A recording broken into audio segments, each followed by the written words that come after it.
ISI agent Bangladeshi আকবরের সঙ্গে যোগাযোগ ছিল পাকচর ফজলে রব্বির। এসটিএফ সূত্রে যেটা জানা যাচ্ছে, জাল নোট পাচারে জড়িত ছিল ফজলে রব্বি।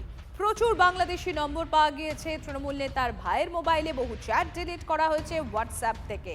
বিশ্বরূপ রয়েছেন আমার সহকর্মী আমার সঙ্গে। বিশ্বরূপ, এই প্রথম দিন যখনই তৃণমূল কংগ্রেসের ব্লক সভাপতি জাকির হুসেনের ভাই ফজলে রব্বি, যিনি নিজেও একজন তৃণমূল কংগ্রেস নেতা, তাকে যখন প্রথম আটক করে বেঙ্গল এসটিএফ, সেদিন থেকে এই ফজলে রব্বি সম্পর্কে একের পর এক চাঞ্চল্যকর বিস্ফোরক তথ্য উঠে আসছে জিজ্ঞাসাবাদে।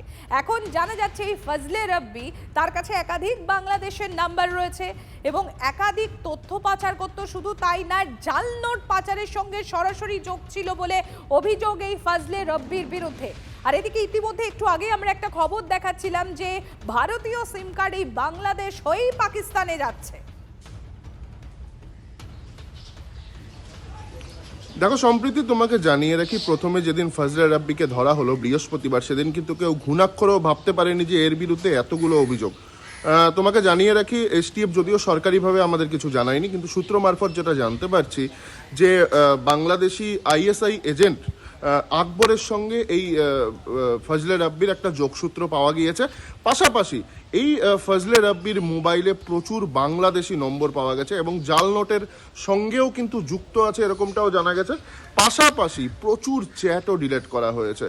কিন্তু কাল বৃহস্পতিবার রাতে তাকে 8 ঘন্টা জিজ্ঞাসাবাদ করে এই সবই কিন্তু তথ্য পায় এসটিএফ।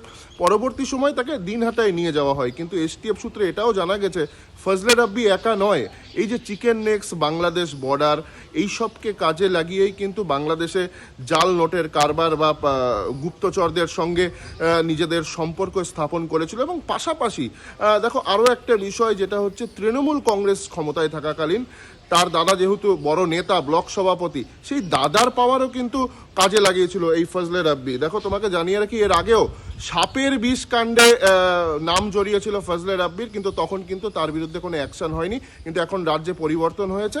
এখন পরিবর্তনের পরে তার পুরনো মামলাগুলোও যেরকম খুলছে, সেরকম এই যে পাক চর হিসাবে সে কাজ করত, সেই বিষয়টাও কিন্তু দেখছে বেঙ্গল এসটিএফ। পাশাপাশি আরো অনেকে যুক্ত রয়েছে, যেটা আমি বললাম, তাদের খোঁজেও তল্লাশি চালাচ্ছে বেঙ্গল এসটিএফ। সম্প্রীতি, ধন্যবাদ বিশ্বরূপ, আমাদের নজর থাকবে।